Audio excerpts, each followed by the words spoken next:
بسم اللہ الرحمن الرحیم۔ السلام علیکم جی ویورز، میں ہوں منظور نقیبی۔ آج آپ کو مکمل تفصیل سے آگاہ کروں گا UAE کے جو کرونا وائرس کے خلاف جنگ چل رہی ہے۔ مزید تفصیل جاننے سے پہلے آپ میرے چینل کو سبسکرائب کر لیں۔ اگر آپ نئے ہیں تو گھنٹی کا بٹن ضرور دبا دیجیے گا تاکہ نئی اپڈیٹ آپ کو ٹائم پہ مل سکے۔ کرونا وائرس کے خلاف متحدہ عرب امارات میں جاری جنگ کے 100 دن مکمل، 532 نئے کرونا کیس رپورٹ، کل تعداد 9703 ہو گئی ہے۔ مریضوں کی بڑی تعداد صحت یاب بھی ہو گئی ہے۔ تفصیلات کے مطابق منسٹری آف UAE کی جانب سے کل رات جاری بیان کے مطابق ملک میں گزشتہ 24 گھنٹوں کے دوران کرونا وائرس کے مزید 532 کیس رپورٹ ہوئے ہیں۔ بتایا گیا ہے کہ UAE میں 24 گھنٹوں کے دوران مزید 127 مریض کرونا وائرس کو شکست دینے میں کامیاب بھی رہے ہیں۔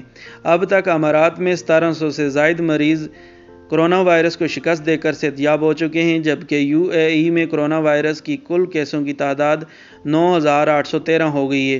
مزید بتایا گیا ہے کہ UAE میں 7 نئی اموات کے بعد کل اموات کی تعداد 71 ہو چکی ہے۔ واضح رہے کہ کرونا وائرس کے پھیلاؤ کے باعث متحدہ عرب امارات کے تمام علاقوں ڈس انفیکشن مہم کے باعث لاک ڈاؤن نافذ کیا گیا تھا، جو اب رمضان المبارک کے آغاز پر ختم کر دیا گیا ہے۔ خاص کر دبئی میں کرفیو جیسا لاک ڈاؤن نافذ کیا گیا تھا اور لوگوں کو غیر ضروری طور پر گھر سے باہر نکلنے کی اجازت نہیں تھی۔ تاہم اب دبئی میں بھی عائد پابندیوں میں نرمی کر دی گئی ہے۔ لوگوں کو صبح 6 بجے سے رات 10 بجے تک گھر سے باہر رہنے کی اجازت ہے، لیکن اس میں کچھ شرط رکھی ہوئی ہیں۔ آپ گھر سے باہر صرف 4 گھنٹے رہ سکتے ہیں، اس سے زیادہ نہیں۔ جبکہ آج شہر میں میٹرو، بس سروس اور ٹیکسی سروس کا بھی آغاز کر دیا جائے گا۔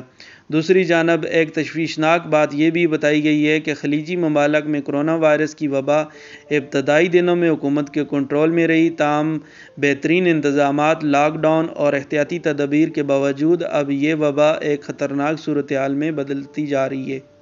خلیجی مشہور ویب سائٹ سبق کے مطابق خلیجی ممالک میں اب تک مجموعی طور پر 34,000 سے زائد افراد کو کرونا وائرس کا مرض لاحق ہے۔